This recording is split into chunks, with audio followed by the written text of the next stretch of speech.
চলছে।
রাতের জায়গায় লাগে রাঙিয়ে দিয়ে যাও যাও যাও গো এবার যাবার আগে রাঙিয়ে দিয়ে যাও যাও যাও গো এবার যাবার আগে।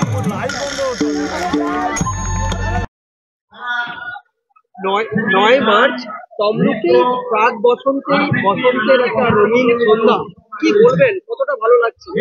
খুবই ভালো লাগছে এবং হোলি সেলিব্রেশনের আগে যে আমরা এখানে বসন্ত উৎসব তমলুকবাসীরা সবাই খুব জাঁকজমকপূর্ণ ভাবে সেলিব্রেট করে থাকি, আর এটা একটা হোলি ভাইবস আগে থেকে ক্রিয়েট করে দেয়। খুবই ভালো লাগছে এবং আমরা এভরি ইয়ার আসি এখানে, খুব এনজয় করি।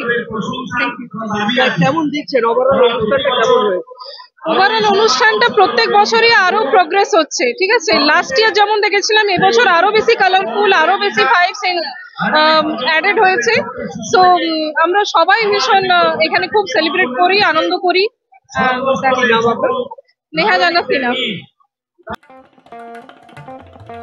দেশ থেকে বিদেশ, জেলা থেকে ব্লক, রাজনীতি, খেলা, বিনোদন সমস্ত খবরে টাটকা আপডেট পেতে সাবস্ক্রাইব করুন আমাদের চ্যানেল হলদিয়া লাইভ।